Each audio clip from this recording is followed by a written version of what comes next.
Hi, folks, and welcome to another Witty Wicklow Writers Workshop. I want to apologize in advance. We had a couple of issues, technical issues, so that's why we are running a bit late. But it's part of the deal, As Jeroen was saying, at least we had it on the third episode, so I think we are not doing too bad. I think I'm just echoing. Yeah, okay. Thanks, Maria. Yeah, I'm still echoing somewhere. Okay, it's good. Yeah, thanks. So we are going to discuss writing. We're not going to discuss technology. We are not that good with that, but we are better with pen and paper. So that's what we are here for. In terms of, let's say, side topics, which are always related to writing, we will discuss how our nationality and cultural background impacts the way we write, how our bilingual brains also interfere, and how we approach the duty of writing. We all have been traveling, so why not discuss how travel also has a stake in our activity of writers? And we're also going to unveil what I've been working on for the last month or so. So that's what we have for the next 90 minutes. I hope you're going to enjoy, and if that's the case, please award us with a thumbs up below. If you haven't subscribed, also press that button. And if you know someone who's into this kind of topics and they're not aware of what we do here, it would be great if you can share. So I want to just greet my two good friends, Maria and Jeroen. I'll start with you, Maria. How are you doing in Greece? Hi. Yeah, I am. Sorry, is there a call?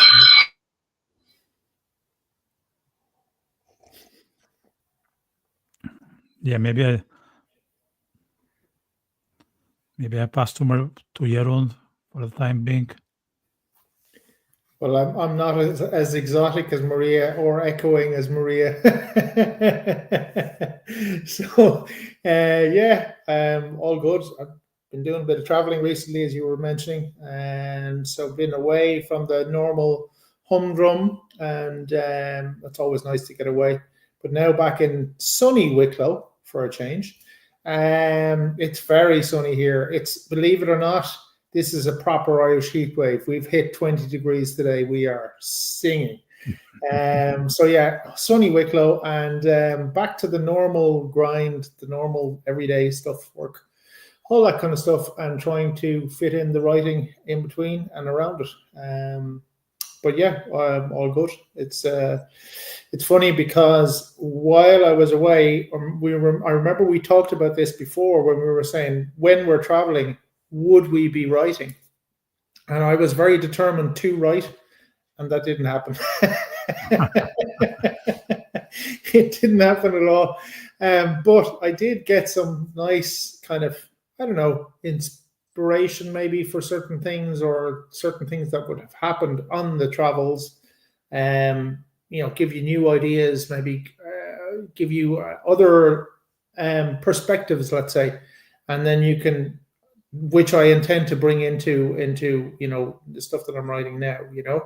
So it's interesting. I love traveling. That's one thing, but now it's kind of, there's things that happen that when you're traveling that you just kind of go, oh, that's actually kind of interesting, or that's actually, unusual, or, whatever. And it can bring you further in your writing, I think, but I wasn't anywhere really that exotic. I was just in Rome and back home in Kent.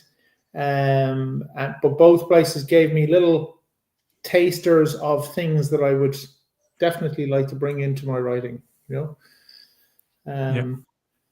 Yes, I think sometimes it's not about writing, it's about having experience that we can use later on. So we don't need to be active all the time, as long as we are collecting material. So, like, I think a writer is not just about writing; it's also about soaking experiences that can be translated into writing in a later stage. And apparently, is what you did. I'll give another try to Maria, that she can tell us a bit more about her time in Greece. Better now? Excellent. Yes.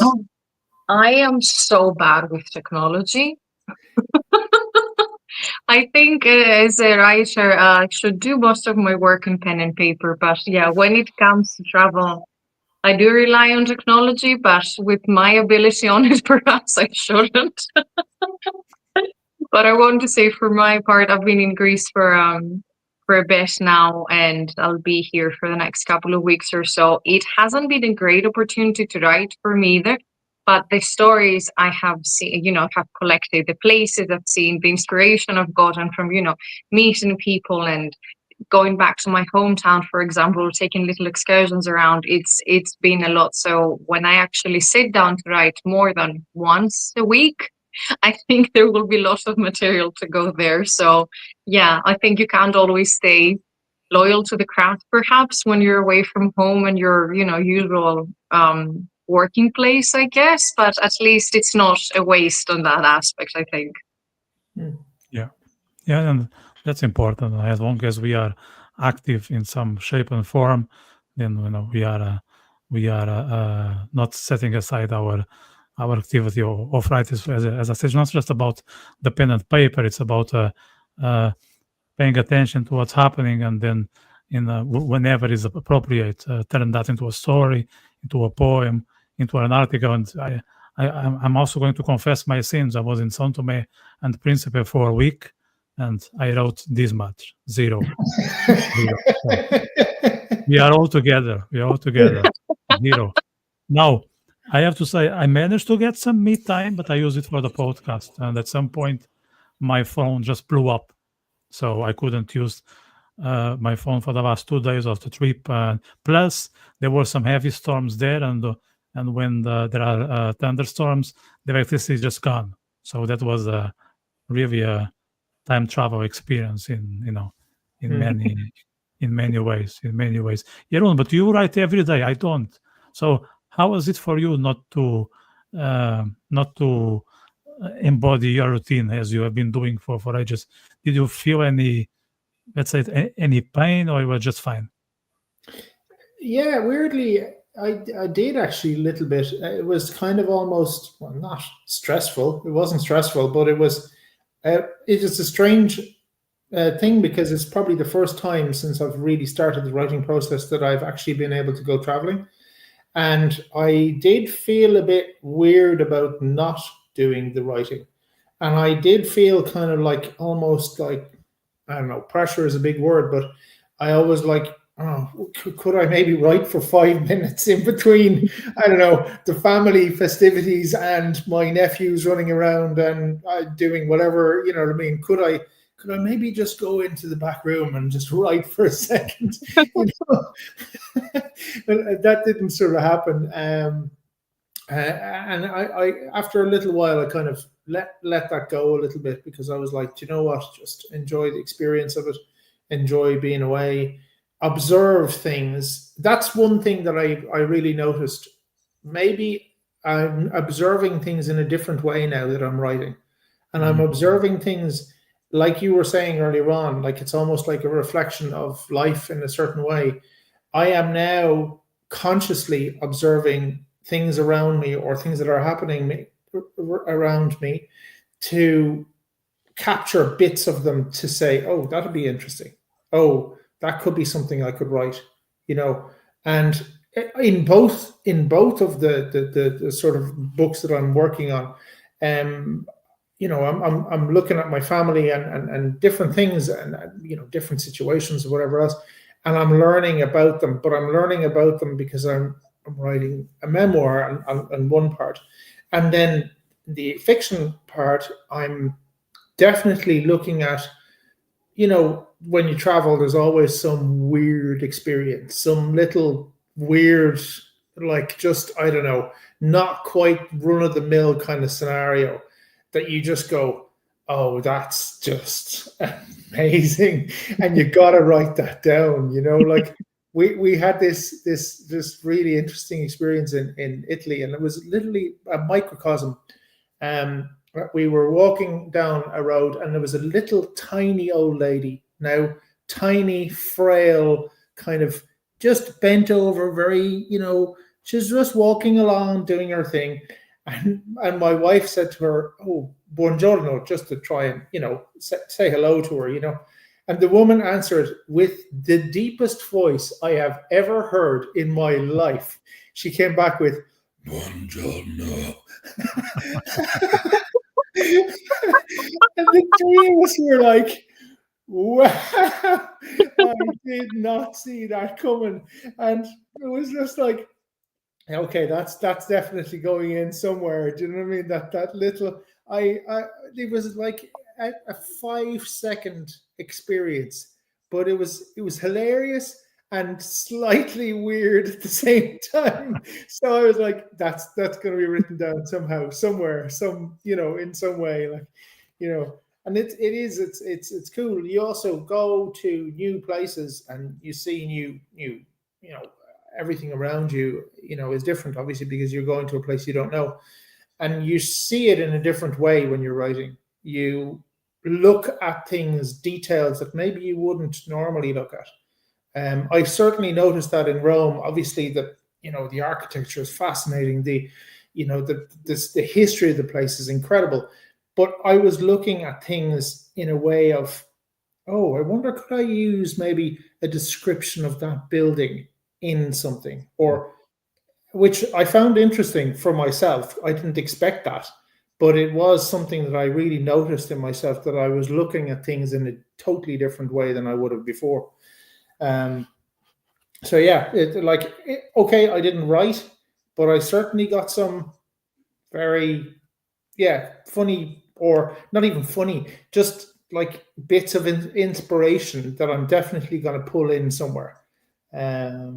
It's funny to see it now in that way. Like, Maria, so you are traveling home, and you've been there for a while, and at least from my own experience, every time I visit Portugal, I am haunted by ghosts and phantoms. So I'm basically overwhelmed by the past, and there's a lot I can write about, but also a lot to observe, and I struggle to decide what's best, what's wise to do in that specific time. So how have you been coping with that until now? Yeah, I guess, there's always a lot to remember, because I try to make it back to Greece 2 or 3 times a year. So I have this interaction a bit, but I usually come for fewer days, or I will make a trip to a new place just, to get to know the country better and all that. I don't think I've ever been back home this long, to my actual hometown and the places I used to frequent, in years. So the experience has been a little bit haunting, as you described. So there are some places that I really haven't been in years, or because, I'd come and I'd see them in passing, I wouldn't think much about it. But now I discover, along with, the writer's eyes, I guess, that Jürgen was just describing, like everyone could be a character, every interaction could be an opportunity, everything could be a story. I'm also catching myself going back to the past a lot and say, oh, remember, this neighborhood, my friend, blah, blah, used to live there, or, oh, this shop, there used to be another shop here, and the lady used to work there who was like that and that. So it's like a brain exercise in a way. It catches you by surprise sometimes, because I don't always remember place per se, or why I remember it. So I've gotten a lot of flashbacks, some of which I hope I can use in my writing. But yeah, I guess when it's overwhelming, the best thing to do is just write it down, or try to, I don't know, give it some distance, I guess, because even some, bad memories or sad memories that perhaps I have, it's not the place itself that's to blame for it. So, I shouldn't just, I don't know, avoid going by a certain area, or, get very upset when I, move around, I guess, and just trying to see it as an opportunity to understand, for example, same as I do in writing, when, when you're trying to build a character, when you're trying to build a story. This is a specific point in the past. This is where we are now. Where's the connection? Why is the sentiment what it is? Why is it flowing like that? So I'm trying to translate some of that into my writing. So yeah, it's a good exercise in the end, even if sometimes I mean, like, I do not want to be around here, or like if I have to come by this place one more time, especially, I guess places around school, I guess maybe I wasn't very fond of school. So I guess, yeah, I just try to make my rounds around the city, observing, taking notes, not being upset by it. But for me, it's also a good opportunity because I don't think I'll ever have the opportunity to come back again for the amount of days to, give me a good picture of it, I guess. So, I'm just trying to map the place out, use it later. But my city does have some interesting points I've been meaning to write now that I've, remembered about them. So we'll see. Maybe it will be a major point of inspiration in the end. Yeah, I think traveling back home, it's always an experience of itself. It's even hard to explain to others because it's so personal that it's not shareable. The others might have a glimpse, but they will never fully understand, and vice versa. It's not others' fault. It's just too much individual. So it's very, very hard to put it in a way that is comprehensible for the others. Maybe someone from that neighborhood with a similar background, maybe they will understand, but still, it's very much our own experience. Jeroen, I can see that you are somehow interested in combining travel and writing. Would you consider a travel writing avenue in the future?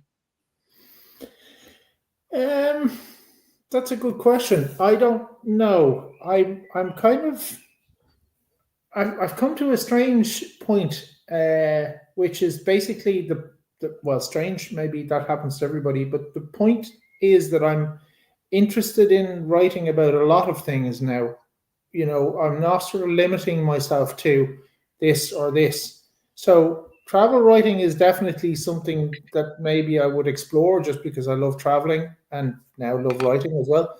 It would definitely be something different, which I've realized recently I'm quite keen to follow other routes.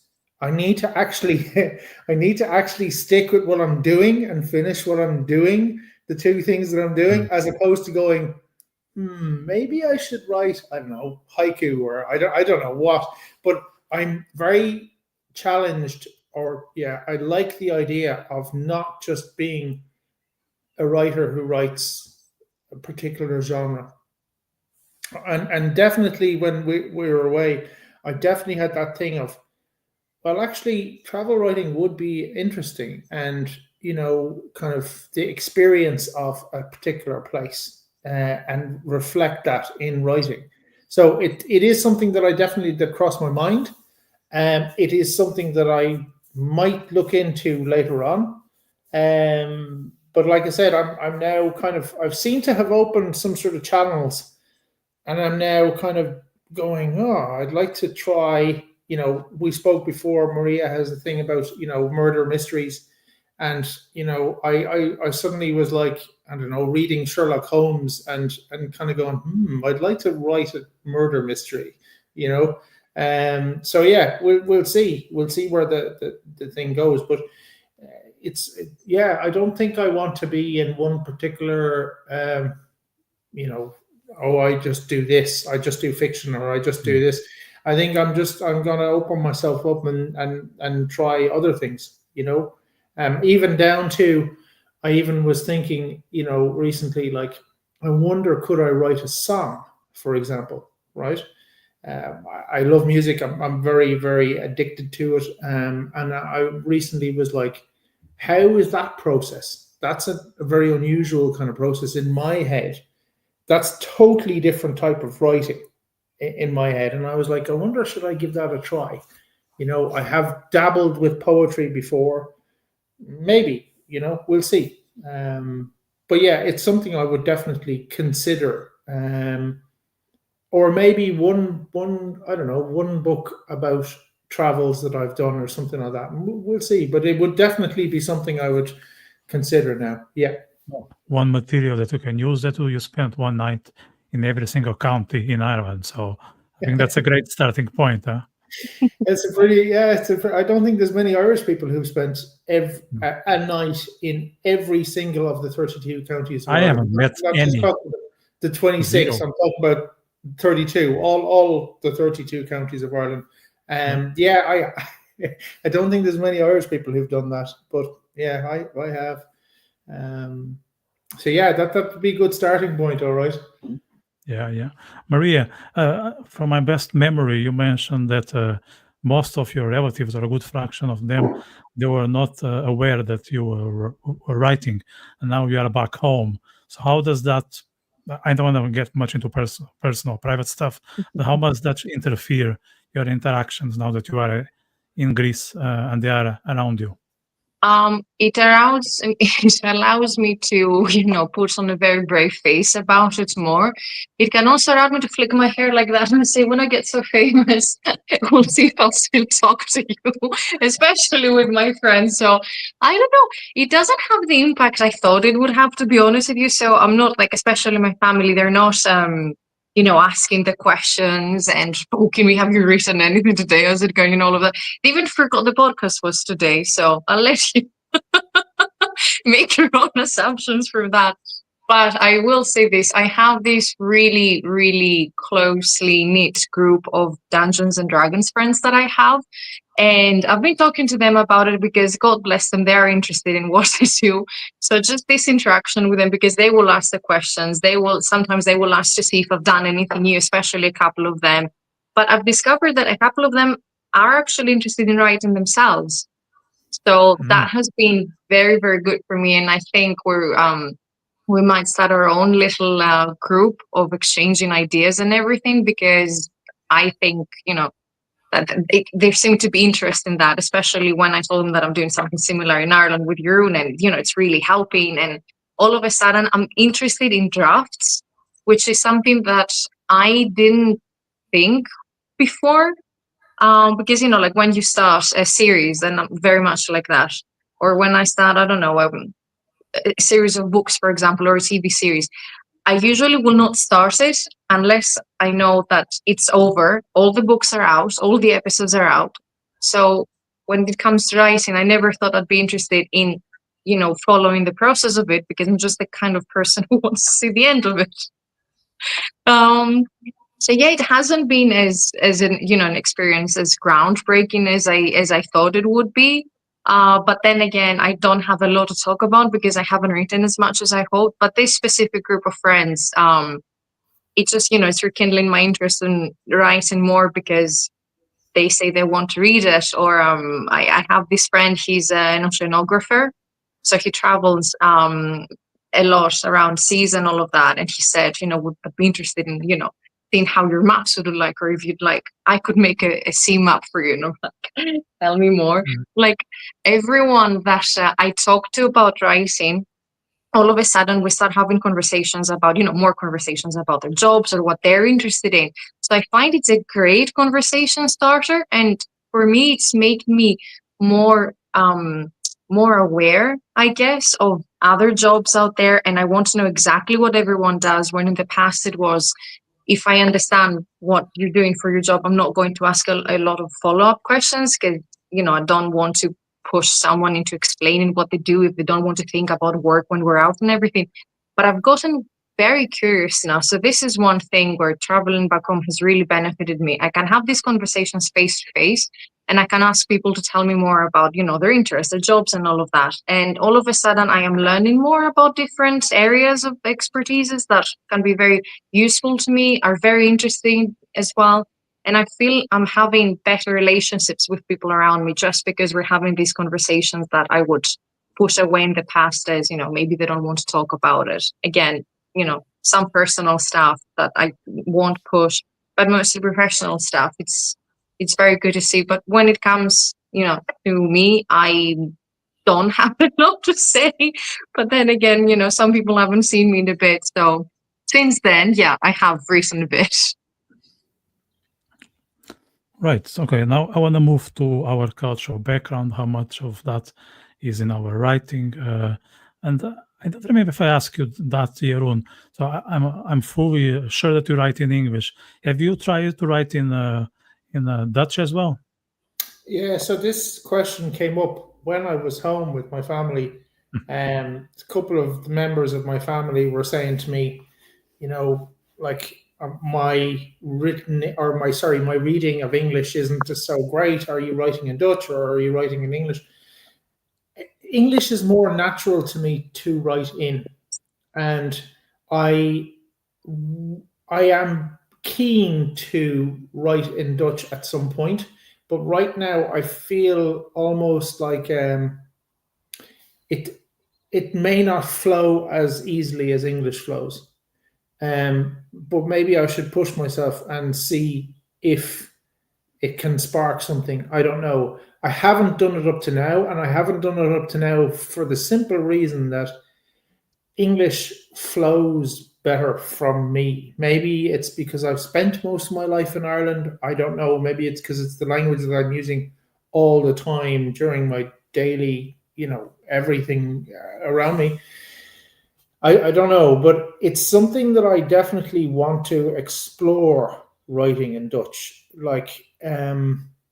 And I think it'll be interesting to do. But then, in the beginning when I started writing, I was always convinced that I won't be able to write, and it'll be blocking all the time, and I won't be able to get a flow going and all that kind of stuff. So these are little stumbling blocks that people put in their own way.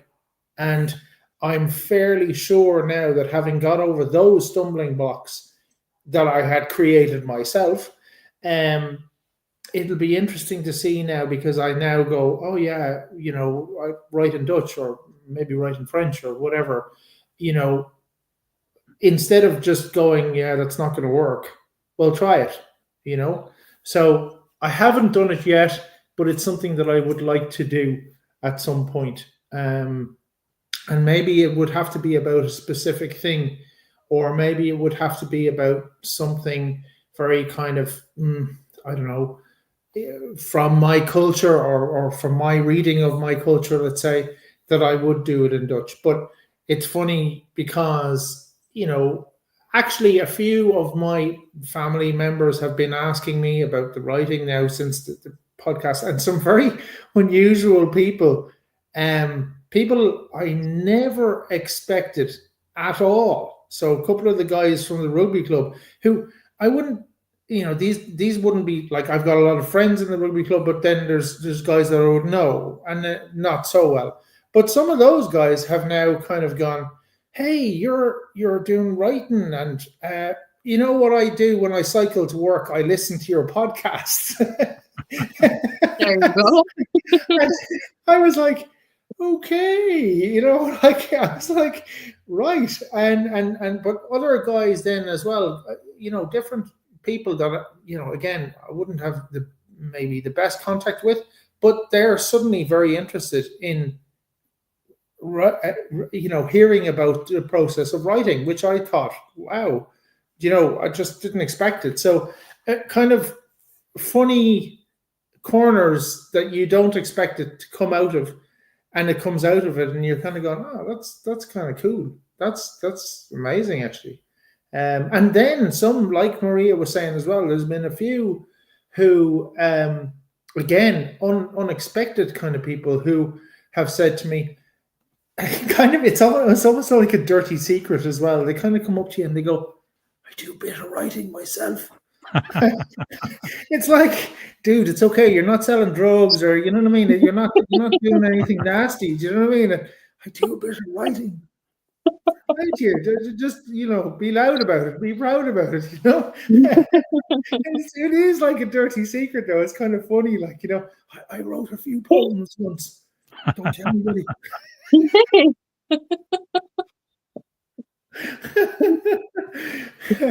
But it's like Maria was saying, it's actually become an interesting conversation starter, or sometimes that people kind of go, "Hey, you're the guy who's doing that bit of writing," or whatever.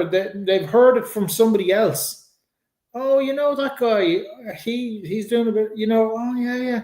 It's really funny. It's very unexpected, is what I would describe it as. And cool, because again, it opens up a conversation that you didn't expect you were going to have with certain people. Yeah. Which is always good. Yeah, and then I think a fun interaction that I had is once people know about your secrets, hobbies, or confidential hobbies like writing podcasting is not that secret because your camera is on, but they believe that you do that all the time. All you do is writing and podcasting. Like basically, they believe you don't sleep. Sometimes I feel that way because this is overwhelming. But like, how come you went to the gym at 6 a.m.? You should be podcasting. Well, at 6 a.m., no one is watching YouTube, so maybe it's a good time to go to the gym. But people take for granted that all you do is sit in front of a camera or writing. That's what happened to me. Yeah, they should Really? watch this podcast. Then they know how much writing we actually do. But it's an interesting one. Similar question to you, Marie, about how you handle writing. I think you write in English and also in Greek, if I remember well. Very, very little in Greek, actually. I think I've been tainted by, being a translator and an editor and all this sort of thing to do with languages. I am very, very judgmental when it comes to translating, when it comes to the Greek language as a whole. So I catch myself, like I'm watching series with my parents, for example, now that I'm here, and sometimes we have subtitles in Greek. Every little mistake that comes up the screen, I feel like, listen here. So I think it has expanded to Greek overall, and it makes me very conscious of my ability to write in Greek, because I think with it is modern Greek is the natural evolution of ancient Greek. They're very closely related. They're not different languages, but ancient Greek to me was way more beautiful and it was way more succinct. So now when I speak modern Greek, I am very aware that I'm using at least 25% more words than I should or than I would when I would use ancient Greek. And I think that's sort of preventing me from writing in modern Greek. I always think I'm saying too much. And I catch myself speaking modern Greek and I think I'm saying too much. And sometimes I'm just trying to see how could I break like a personal record here. So I think writing in Greek has been a challenge for me. I also, living in Ireland for almost 8 years now and speaking English at home every day, working with English, all of that, it's pushed me more towards reading English as well than I used to. So I find it a bit foreign now to write in other languages. Like from time to time, I'll dabble in Greek, I might dabble in French as well, but I find English very comfortable. And because of the way the language is, I find the style to be easier for me to handle. Like if you want to write long sentences, you can't do that without having to use 10 paragraphs, which would be the case if you try to do that in Greek. And if you want to say short and catchy things, you can always do that in English better than you can in Greek. So at the moment, I'm a bit struggling with Greek, I guess. So I've naturally gone to English, which was the language that I used to use anyway for all my hobby-related communication and writing and all of that. So yeah, I guess that's where I am now. That's where I feel safe. At least I think I would then judge myself too harshly if I started writing in Greek, and I'm not ready for that yet. Actually, Vitor, because you write in Portuguese mostly, and you've recently written a book in English. So how was that for you? Because like you have an impact on that as well, because obviously you're bilingual too. So how do you find writing in English or Portuguese? What's your choice? Yeah, it really depends of what I'm writing. I'd say at this point, the split is probably 70% English, 30% Portuguese. But that's just because of the stuff I'm writing at the moment. But I don't think the Portuguese will ever dominate like before. It's gone. It's gone. Okay. Unless something major happen in my life, I think by default the language will be English. Unless I'm writing to the Portuguese audience, let's say an article about something happening in Portugal for the Portuguese interest, then of course I will do it in Portuguese. But let's say if I'm traveling around and all of a sudden I feel inspired to write what happened to me, let's say on the seaside, or a poem, that I can bet that it's going to be in English, even if I'm in Portugal. That's Maybe in Portugal it can happen in Portuguese, but it's still a very, very small chance. So I would say English overtook my writing, allowing some exceptions for Portuguese when it's absolutely necessary. And I think that's going to be the case going forward, because my brain is thinking in English. So there's no way around. Like, my brain is thinking and talking in English. So by default, the writing will come up in that language. And the funny and sad, that when I write in Portuguese, often I find myself translating from English to Portuguese. And as you know, as bilingual people, that's not how you write Portuguese or Greek or Dutch. It's a different thing. You cannot do the literal translation from English. People will find the way you write peculiar.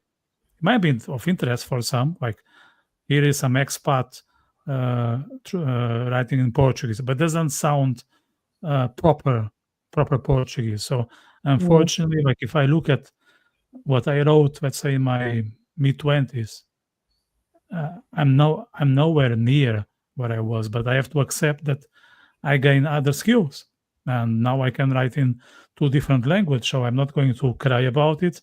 I just need to understand that depending on what's going on, I'm going to pursue an avenue, and the main avenue now it's English, and that's great. It's interesting though, because I know that before you would have written almost everything in Portuguese, or an awful lot of it, and that you only really transferred to English maybe 2, 3, 4 years ago, something like that. Yeah, it was during COVID. Yeah, exactly. It's interesting how you've now switched completely over. That's it is interesting to see how you approach that. And like you said, it is maybe a little bit sad as well, because obviously that's part of your culture, your background, it's funny because I think that as well. I think, again, one of the stumbling blocks that I put in my own way is, like Maria said, a little bit of, would it be good enough if I did it in Dutch? It's going to be better in English, and it's going to reach more people because more people speak English. Would it be good enough if I did it in Dutch? And I need to find that out, because that is it's an interesting, like I'd like to actually challenge myself and just say, right, I'm going to start writing something in Dutch, And I usually say that during COVID, I learned 2 things. I learned how to write in English on a artistic fashion, and the second is I learned how to write by typing instead of handwriting. So COVID for me was like 2 schools, because I was told by many people, like, you should start writing English. I would like to read your stuff, and then my handwriting just went mad. Like I couldn't read it anymore. So I had to learn how to think and type, and now I can do both. We all remember the lockdown days that we didn't know what to do. So okay, I'm going to try to be able to write in English and use the laptop, and now it's just the default. Like before COVID, I would never thought that would ever happen. Maybe the English, I could imagine that would be part of my life, but typing, I was that old-fashioned. Also because I wanted to remain, different from, let's say, these modern trends. It was kind of a ideological thing more than anything else. But then I realized that it's much more practical. So I just surrendered. That's it. Yeah. Yeah. That makes so much sad sense. Yeah. This English taking over everything. Yeah. Yeah, and it is true as well. I mean, if you look at, like every language around the world is being impacted by English, and it's being impacted by English stroke American culture. I mean, very much so. Unfortunately, it is or has become the major language that everybody deals in. There's good things to that, but there's also bad things to that, and that your own language. I noticed, for example, that this has been happening for a while, and obviously because people in Flanders and in the Netherlands speak very good English.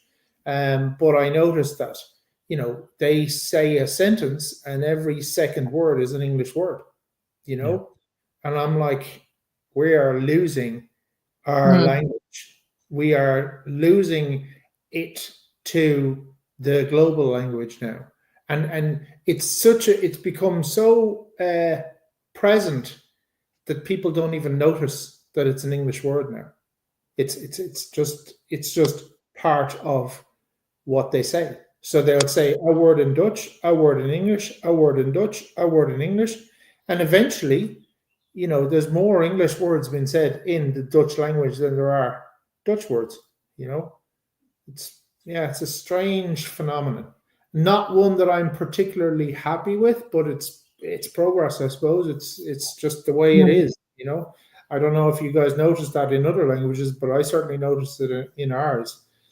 It happens in Portuguese, and I think it's a consequence of social media, internet, the fact that people travel way more than before. Like we all remember, like the days where to get a boarding pass, you need to have like a massive wait. It's not the case anymore. Like everyone now is allowed to travel, which is great. I'm not complaining about, but before it was an elite kind of thing. It's not anymore. Most people can afford, let's say, one international travel per year. At least in Europe. So it's not a major thing to go and be forced to speak in English, and people will bring the English words home, and the neighbor will do the same, and the friends and the relatives, and at some point it's just a norm. Is it something similar in Greece, Maria? This is actually, Greece is an interesting case because the language is actually very far removed from English. It's not the same, group of languages at all. And we have a different alphabet as well. So when words pass over to the language, it's way more prominent. It's there. Like, we don't say perform in internet research anymore. We say to Google something. We just add a Greek suffix at the end of it, and all of a sudden it's a verb. So it really bugs me. And another reason I take more personally is that video games have really impacted us, because video games very, very rarely get translated in Greek. So people learn a lot of their English from there. So they translate those words. Not even translate. They transcribe these words into Greek. So they will use them more than the equivalent Greek words, because the Greek words are very cringy.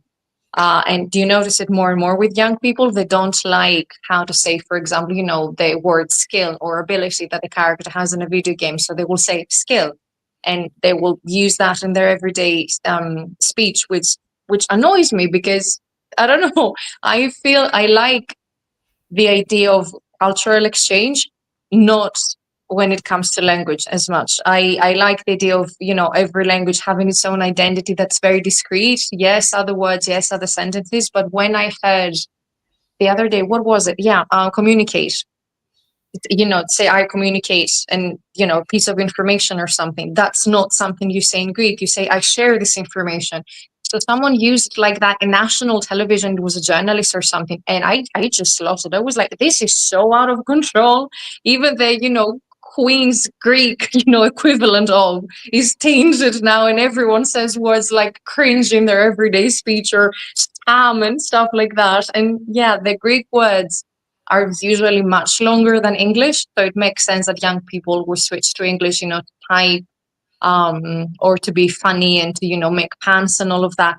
But it really seems that we're losing the originality of the language, to a point that all the ads and the, like digital places, I would say, to expand it, they don't feel Greek anymore. Like the humor is not there. It's just something quick and catchy instead of witty like it used to be. And again, from my own personal experience, because I used to work in translating video games, it is very difficult to balance what the players want with what the proper language is, with making it fun and making it correct. So I can understand where this is coming from, but still, I think this general reluctance to use our own language and just switch to English when a lot of people don't speak English very well, it's hurting our knowledge in both those languages. I feel we're not talking about people who have very good English and very good Greek. We're having people that have mediocre Greek, very bad English, so then they're not very proficient in either language. And now I'm noticing this as a teacher, like kids have lost their ability to write good essays in Greek because they think of some expressions in English, or they try to make it as quick as English is, but that's not how the language worked, or how dictation works in Greek, for example. So some characters have started to resemble English letters, and I don't know, I find it so upset. And it's like we're trying to grip our own identity so much, and I feel we're losing it to globalization, which is not a bad thing in everything, but to me, with languages, I don't know, this big melange of cultures, it means everyone is losing their ability in the individual language. So I don't know, it upsets me a lot as a Greek, as a British, as a translator, as a teacher, as a writer, even as everything. Yeah, I had a funny experience when I was now traveling São Tomé and Príncipe, and for those who don't know, maybe not every viewer is aware of it, but São Tomé and Príncipe is a former Portuguese colony. So I was very curious to see what's the Portuguese there, because it's different in every single colony in Brazil, in Angola, Mozambique, and São Tomé. And I barely met anyone from São Tomé when I lived in Portugal. So I was very eager to see what accent they have, what words they use, how well they speak, because I know the education is not always accessible to people in Africa. Of course, I spoke mainly with people who have a degree or are fairly educated, and I was positively surprised with their Portuguese. Most of them were using words that many people in my hometown, they don't. And they were grammatically corrected. They were very conscious of the sentences they were using. And it was not just when they were speaking to me, let's say, the Portuguese men, even between themselves. They cared about the way they expressed themselves and tried to be accurate all the time. Now, I'm talking about a fraction of the population, but still, I would like to clap that. Yeah, it's a different thing to actually witness it when you go, back home, I guess, or the extension of back home in your case, in a way. So now it feels, less weird to talk about how we're experiencing this when we're trying to write in our native language and we can't or we don't. Yeah, English is very easy to use, I find, as well. Like it gets you where you need to be without the length of other languages or the complexity of others. So it just, it's easier in general. And when you're a writer, it grants you a wider audience immediately. Because as much as I would love to translate my work in the languages that I speak, I feel that I would be very, very limited if I tried to make a living of it in Greek instead of English, for example. So I think it's just, professionally speaking, at the moment, it seems to be a wiser choice if you have a good grasp of English to just try it out at that language first. I'll just say on that note, Maria, that I think it's a tricky territory when we think that we will have more readers because we are writing in English, because there were a lot of competitors out there. It's true that the audience is wider, but people have more options. So, end of the day, it's not that simple. I think, I would agree with you. Chances are that we have more readers when we write in English, but we also need to be conscious that there are so many writers who are native English speakers and people like ourselves who write in English, not being a native speaker. So, like once I was talking to my former publisher in Brazil, and she said that for Brazilians it's very posh to be published in Lisbon. They all seem like, oh, I made it to Europe, but it's just Portugal. With all the respect, It's just a very small fraction of the continent. So it's not exactly how they think. Then for us Portuguese, she said, "Oh, I'm gonna be published in Brazil. I'm gonna reach, I don't know, 100,000 readers." That's not the case because unfortunately, the literacy in Brazil, it's still quite poor. So it's not always equal, let's say, to the numbers because there's a lot of factors, about it. But yeah, I would agree that it's always English is always a good opener, when it comes to access other audience. How much Greek you are when you write in English, Maria? How much Greek you think you are? Let's say on a scale of 1 to 10. I would say around 3, perhaps, in the actual language using, because I still let some Greek seep in. But when I'm talking about the ideas I express, so like the characters, I am fighting to get below an 8 or a 9, because I'm looking at some of my characters and they're very Mediterranean. They're incorrigibly Mediterranean. They act like I would. They fight like my family does. They eat like my friends do. And I'm like, you have to take it down a notch. So I'm just trying, to expand my understanding of other cultures because, you don't want to be stereotypical as well. But on the other hand, you don't want to misrepresent whatever you're trying to write. But yeah, I am more Greek in my fantasy, I guess, than I am in my expressing and my writing. I guess it's just, I don't know, sometimes, especially my main character in my main book, I guess now I am just writing myself basically. If that was, and thank God I started writing it as fantasy, because if that was placed in England, for example, he would stand out like a sore thumb. So in fantasy, I have more space to do whatever I want with them. But if I, moved away from fantasy, I would have to, I don't know, I guess do sanity checks with people from countries to make sure that this does not read very outwardly to them. Now, a similar curiosity: how much of the expat is when you're writing? Let's say if you would compare what you are writing now and what you'll be writing if you would have stayed in Greece, is there a lot of similarities or it's radically different? I think I've retained the core of what I like to write about. So the genre, the general style, I guess, because, you see, I like to experiment with, I don't know, I guess melancholy and death themes a lot. I was always like that. So that part hasn't changed. I still explore it now. But this everyday use of English, that was not a thing for me when I lived back here, even though I come from a bilingual background. We were way more Greek than we were English. So this is new for me, the way I can actually use my English, or I can express myself, I guess, in writing and in speaking, because now I do it every day. It's given me more opportunities to play with it better. So yeah, it's sort of an evolution for me, because I go back to things I wrote when I still lived in Greece and the English is just not there. It's not flowing as much. But this is something that I'm noticing now, say, month by month. So if I go back to something I wrote 5 months ago, the style is a bit different. The English is a bit worse than it is now. So yeah, I think moving around has definitely improved my ability to write in another language, even though it took away from my ability to write in Greek. But I guess because now my life is elsewhere and that's the market that I plan, to write for, this, in my case, this is a good thing. Yeah, because I feel when I write Portuguese, and no wonder, I'm way darker. Portuguese art, I'm melancholic, nostalgic. So that the thing is there, the dreamer. And if I'm switching to English, then I think there's something objective about the way I put my sentences and how I describe what's happening, or how even the way I transmit my ideas. I think they are straightforward.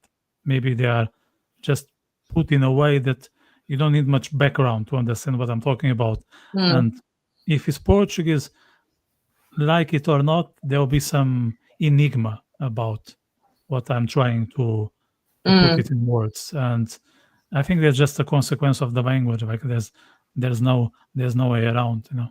Talking of of darkness. I think Jeroen is trying to sort it out. The light. Lots of technical difficulties today.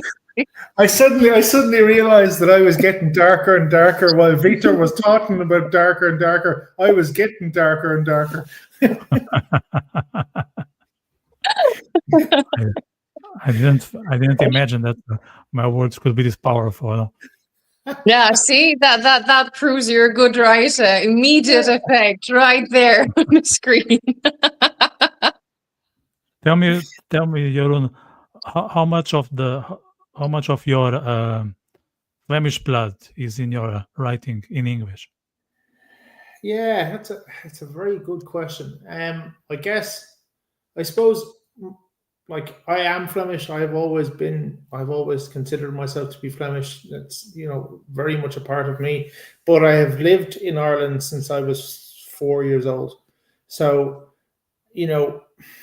how much of it affects it? It's difficult to know because, again, I'm writing in English and I'm writing living in Ireland with the experience of Ireland around it. I like to think that it affects it a little bit, but I know when I look at it realistically that I'm probably more affected by, experiences in Ireland than I am by experiences in, say, Flanders, or by my cultural background, let's say.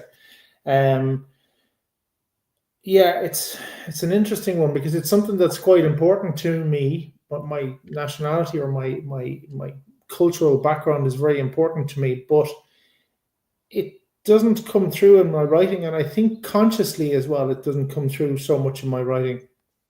I think I have. I think I was saying that to you before, that I've consciously tried to avoid certain kind of things coming through in my writing because I want to portray the story, if you like, and so therefore I'm maybe consciously not bringing in certain cultural backgrounds into my story because I want the story to be the main part of it. Like, for example, I was speaking to Maria about this before. I consciously avoid in my memoir to use people's names, right? So I've taken that out completely. So I think there's probably only 2 or 3 people's names that have come up in the thing because I don't want anything to take away from the story, if you get me. And I think those people, when they read it, will know who they are, and I don't think that they need to be kind of pointed out, oh, this friend of mine, such and such, So I've taken that out completely. So it's interesting because I think I've consciously removed some cultural influences in order for the story to be more the prominent part. And I've been quite conscious about that, if you like. And also, like every writer, there is a certain part of themselves that comes through. And obviously, if you're writing a memoir, there is a big part of yourself because it's your story, right? But I think I've been very conscious about trying to take that out so that if somebody's reading it, it's really the story. So there's not kind of there's different cultural references, let's say, that I have removed almost to make the story more credible or more interesting.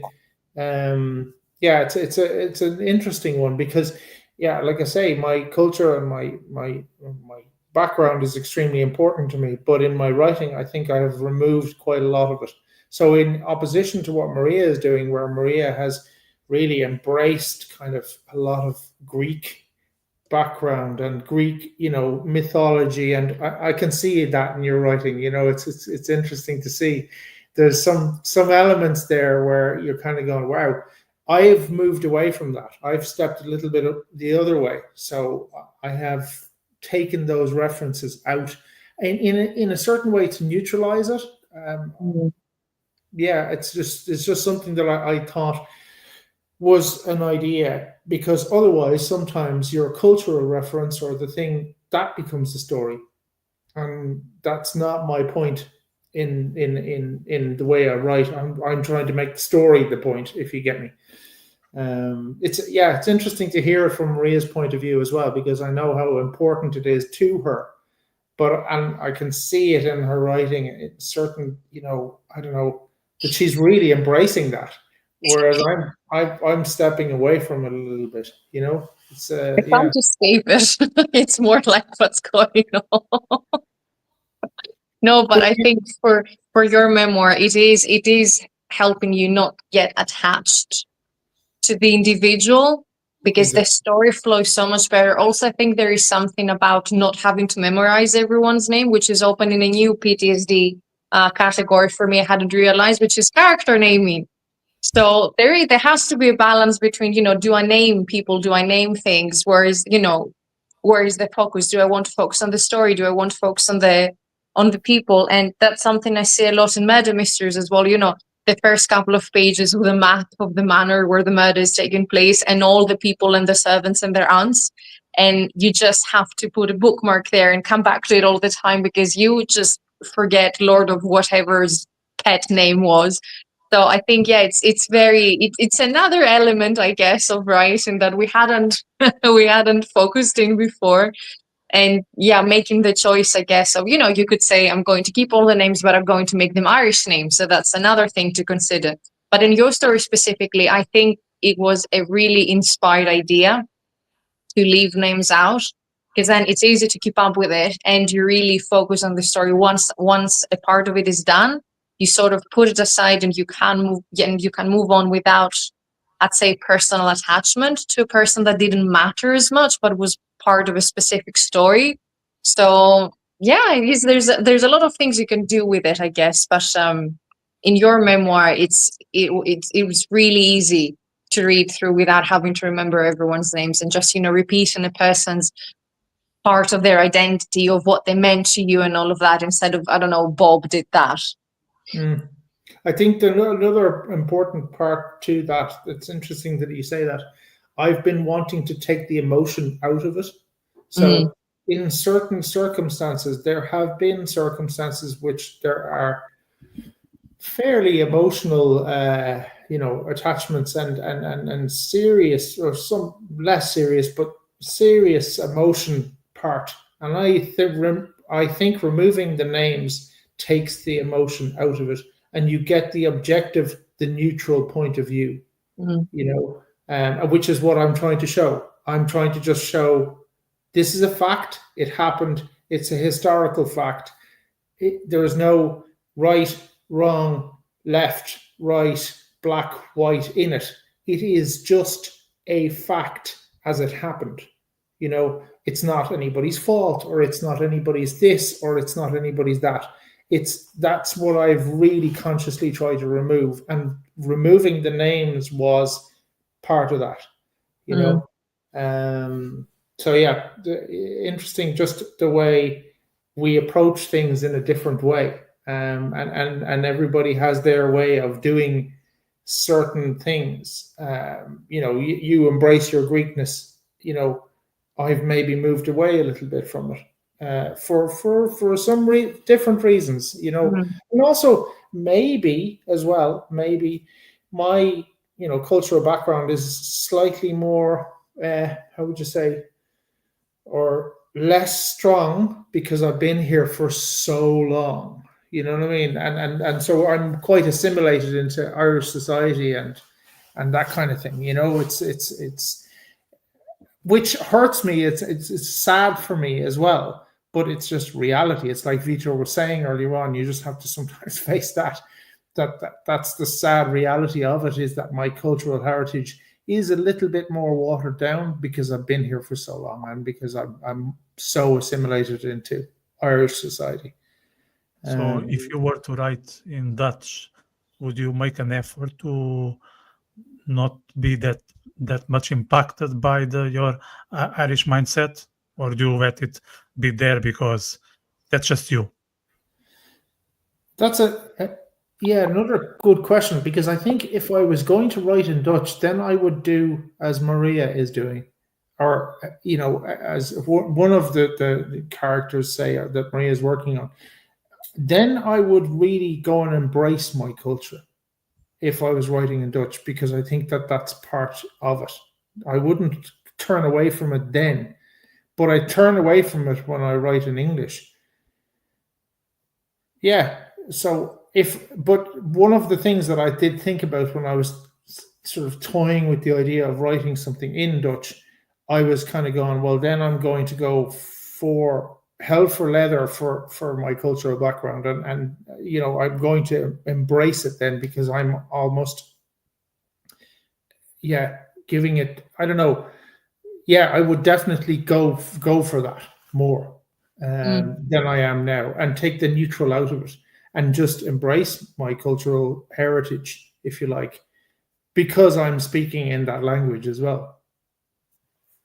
Is there any, say, writing trait that it's closer to the Dutch, but not as much of the Irish? As I said, the Portuguese are darker, the English are more objective. Is there anything that you can compare when it comes to English and Dutch in that note? Well, I think, funnily enough, we were just discussing English as a language, and it's simpler. English is a simpler language, right? There's no denying that. It's easier to describe things. But when I read Dutch and I read, books in Dutch, it's more, there's much more kind of, how would you say, it's richer. It's much richer. The language it's a richer language. The vocabulary is stronger. The descriptions are much more vivid, less simplistic. Let's put it like that. So I think there's a difference, and maybe that's also just a difference in language.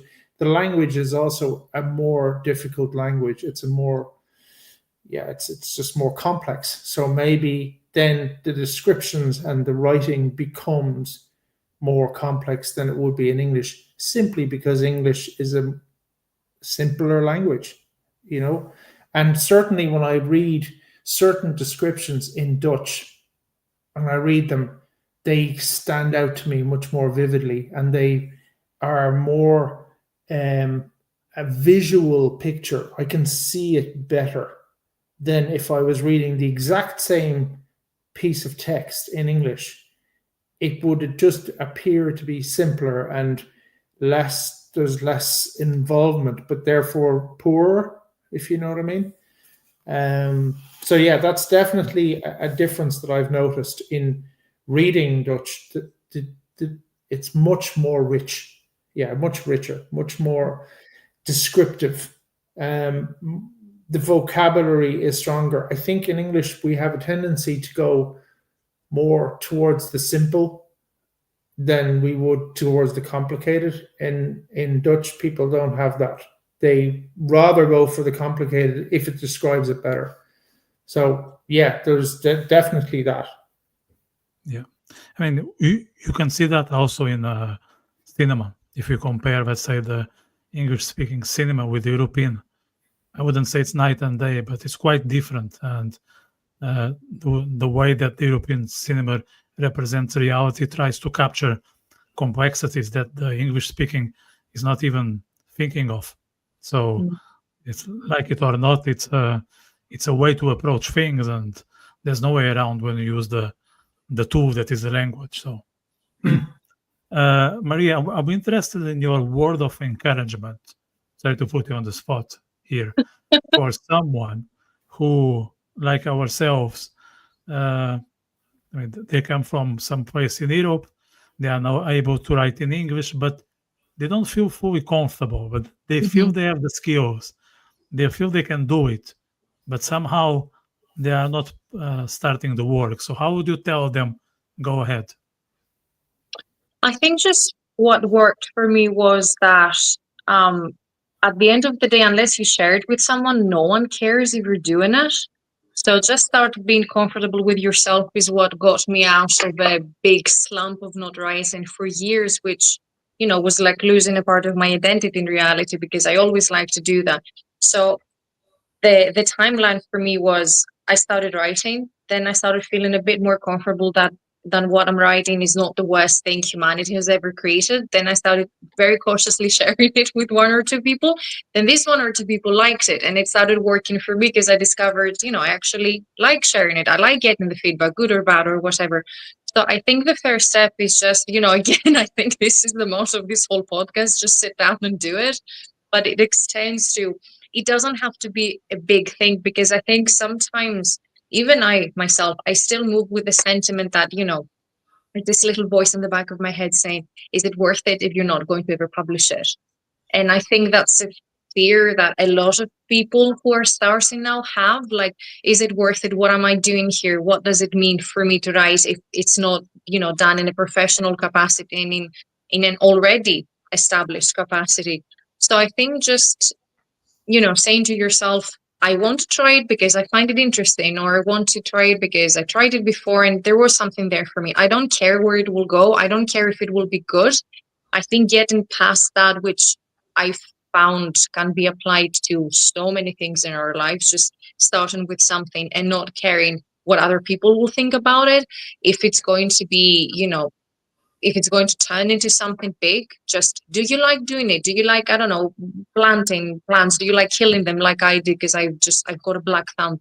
I used to say my husband is the good one in the garden. So, like, for example, my neighbor doesn't care if my plants are dying because I'm horrible. Do I enjoy trying not to kill them? Yeah, I do. So I start with that, and maybe one day, there will be something there. Think in a lot of things, once you move past them, the people around us don't care as much as we think, and not turning something into a profession or making money out of it or being famous about it is not the end goal. It really frees you up to try all sorts of different things, that being writing or even learning a new language, because also so many people are very scared to try a new language because they think, oh, I'll go to that country and if I try to speak the language, people are going to make fun of me. But all that everyone cares really is, oh, look, there's someone who's trying, to get closer to me, or there's someone who's trying to write something of their experience. So I guess, that could work for someone. Start it if you like it. Perhaps that's sharing it very cautiously, or keep it to yourself. But it's not a failure if you don't get published. It's not a failure if you don't get it anywhere. Just, do you enjoy it? Then it's 100% successful. For me, that's the A and Z of writing and of doing any form of hobby, really. Yeah, as a matter of fact, I gave 2 talks on my last book last weekend, and for the first time, I greet the audience in Irish, or I thank the audience in Irish. So of course, I use the ChatGPT and I tried and I wrote it down in how I would pronounce it, that I could say it out loud, and I'm sure it sounded weird, but I think it was not about how it sounded. It was about how I connect to the public. And I noticed that most people were very thankful that I made the effort to speak their language. So it was, and I didn't do that to be cute. I did that as a matter of respect, because I think Portuguese would like the same if an Irish person would come to Porto or Lisbon and say obrigado or something like that. So why not? Why not just learn those 2 words and try to incorporate that in your speech? Maybe on the beginning your pronunciation won't be the ideal, but that's how you get started. So I'm talking of Irish, Jeroen. I know you speak some. Have you considered doing some little pieces in Irish? Have you seen Irish?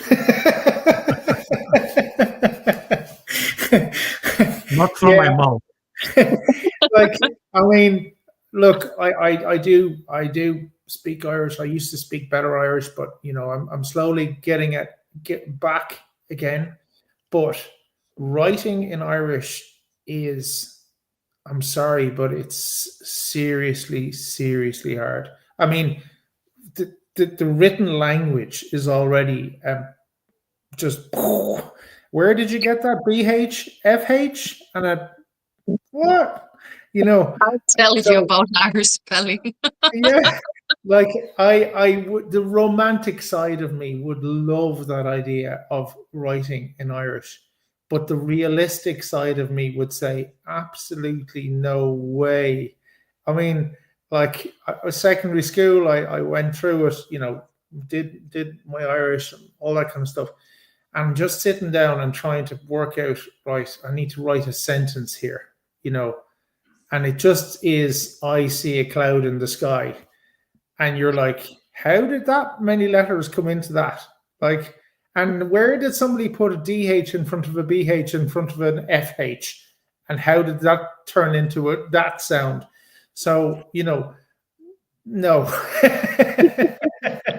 Like, I love the language. It's a gorgeous language. It's an amazing language. I love being able to speak it.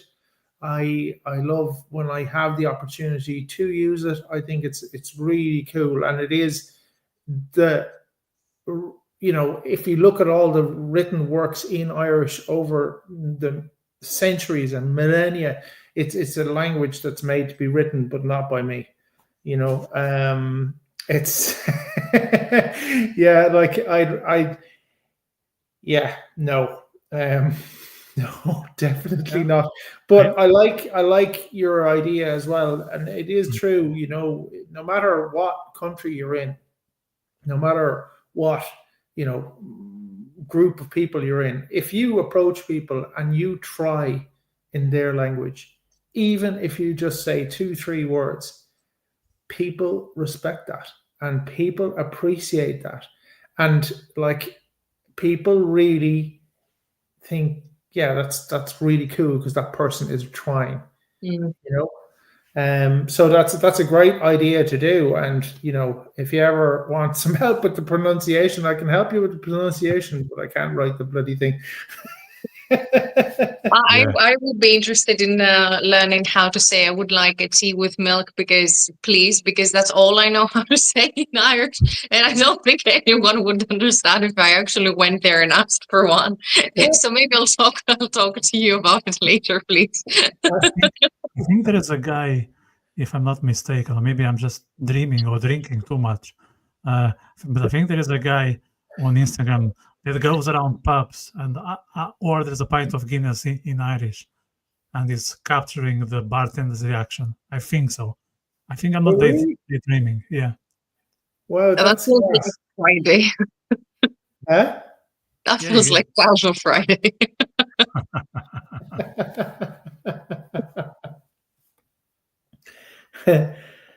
It's so, no, go ahead. Yeah, I was just going to say, no, definitely. You know, no. I wouldn't even start it. I'd be very happy if I got 4 words written down correctly. You know, that would be quite good. It could be a very short haiku. You know what I mean? Like a really short haiku. But apart from that, no. Celtic haiku. How about that? Celtic haiku. I would love to read that. Yeah, a mix of Irish with Japanese. I love that. That would be something new. That would be something new. I actually, the other day, because I would like to get my Harry Kernow book translated to other language, and obviously one of them is Irish or Gaelic.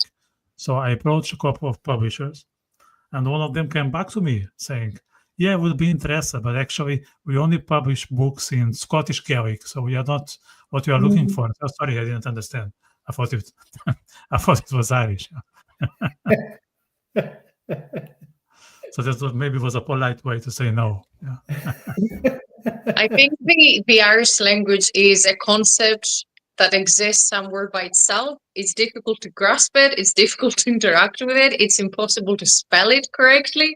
And as much as I would like to learn Irish, because, you know, as we've been talking about it, I think it's a sign of respect to learn at least a few words when you visit. And, you know, this is a country that I've lived for sometimes. So I think, you know, the least I can do is try to learn the language. It is just very, very difficult to get past the reading, especially when you meet someone and they tell you their name and you write their name on your phone and then you see it later. You're like, thank God I did not text them spelling their name. I just usually say, hi there, like, you know, Obi-Wan from Star Wars. No, I don't know. I'd learned that lesson the first year I was living in Ireland because my personal trainer's name was Owen, and I, like, a true Brit, I spelled it Owen, and I had spelled it like that for years, and then I was like, how did you get Owen from Eoghan? Big lesson for me not to address people in writing.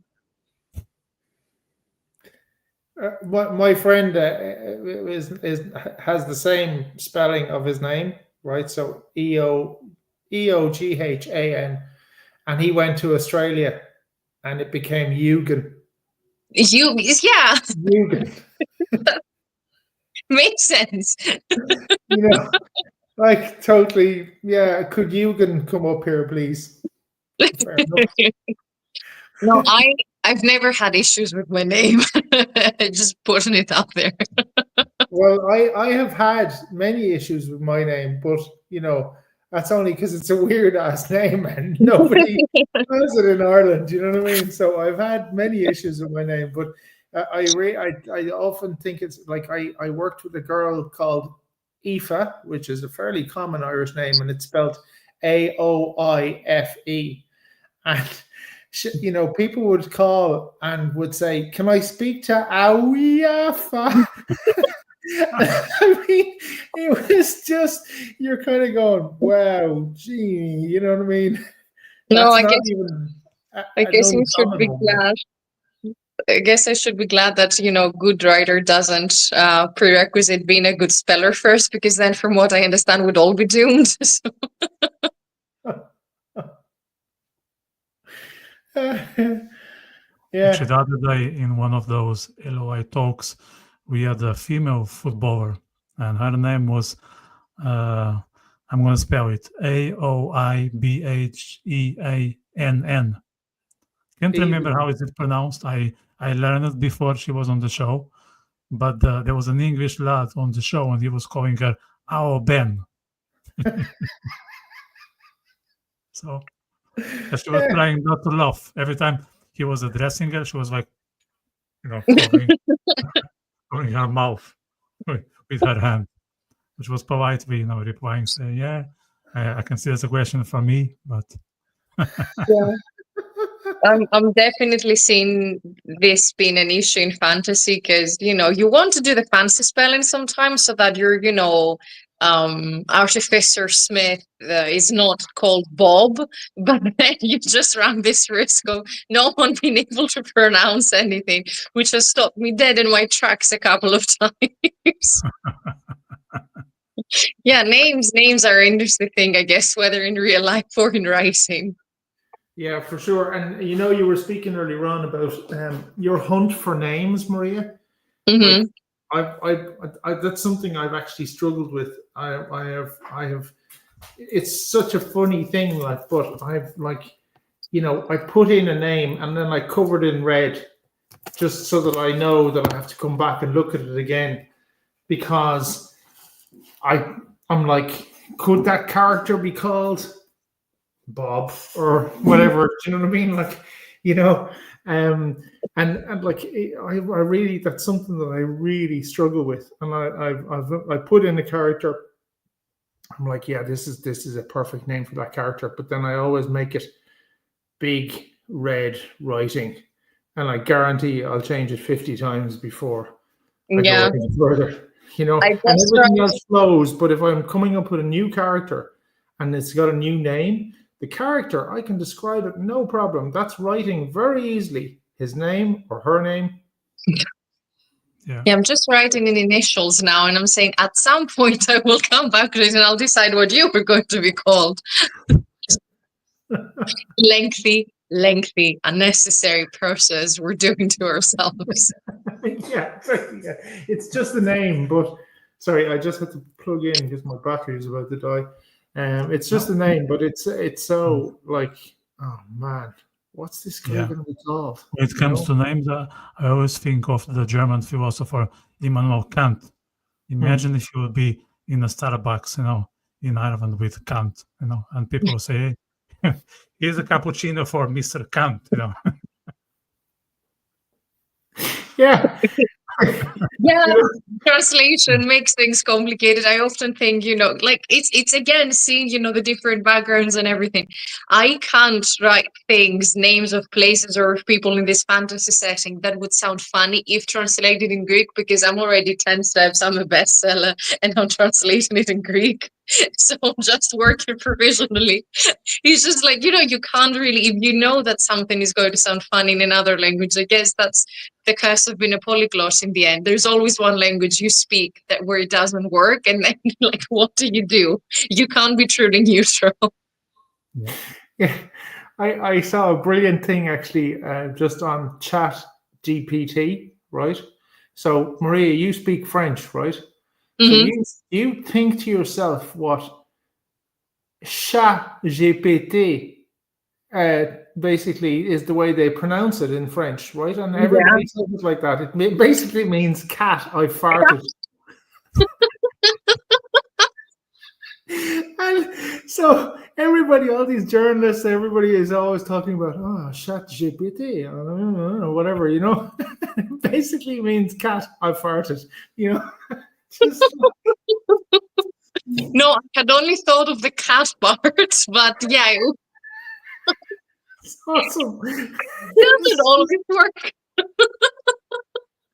Another consequence of the globalization. Yeah, Yeah, it doesn't work as well as it's supposed to, people. yeah, there's always that language that it maybe shouldn't be used for, you know what I mean?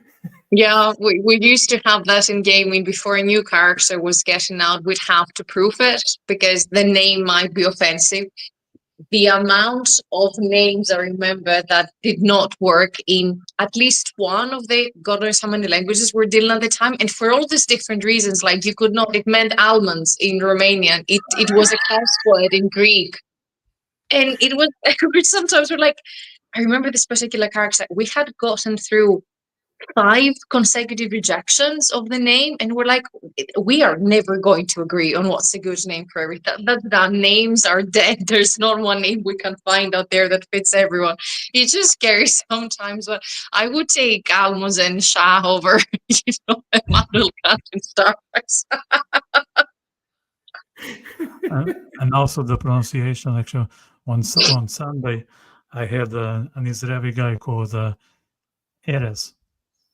Okay, and I had the guy on my podcast quite a few times. Actually, it was the 4th time that he was with us, and I always pronounced his name correct, Erez. But Sunday I was exhausted, and I just came back from the travel, the cultural festivals, and all that, and I call him Erez.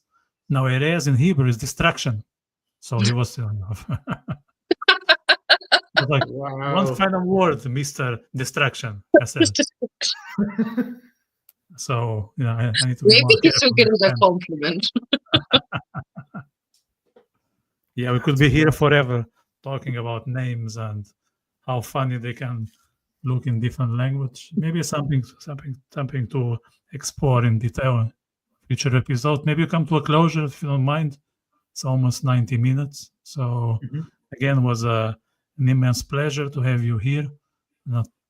Tech drama. Look, my phone just blew up last week, so I'm prepared for everything. So no, that's life. That's life. We That's still life. got there. We still got there.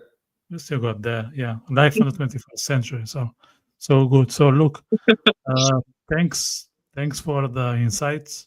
Best of luck for your writing now in the summer. I don't know how much. That's a good one. We can talk about the seasons. How much the seasons impact our writing. In Ireland, there's not much of a summer season, but One season. one season exactly. Yeah. No, we can talk about that. Yeah. Yeah, Talk about definitely. that. I write it down. Yeah, season. Yeah. So maybe that's one for next episode. So best of luck for your future endeavors, and your wedding, Maria, is around the corner. Yeah, I hope I'll get to write a bit more after that. I'm sure I'll have some good stories to share after the wedding, whether in a fantasy format or in this podcast. So stay tuned. Yeah, you'll be here again in June to go through that. So Thanks for your insights, guys. I just want to encourage the audience to press those 3 buttons below: subscribe, like, and share. That's the best way to express your satisfaction. We'll be here tomorrow to talk about the Portuguese elections, which take place on Sunday. So we're going to talk with few people who are so-called pro-Israel. So we're going to see what are the options. Basically, if you are a pro-Israel person and you are in Portugal, what are the options on the elections on Sunday, if there is any? But that's the topic we have for tomorrow. And then next Monday, we have other 2 writers from US. I'm going to share the names on Friday. So if you are into this topic, that's something to tune in. It is Monday, around the same time, maybe half an hour later. So that's what we have for the moment. And the 3 of us will be back in June. Thank you for having us. Bye. Thanks for having us, Vitor. Bye.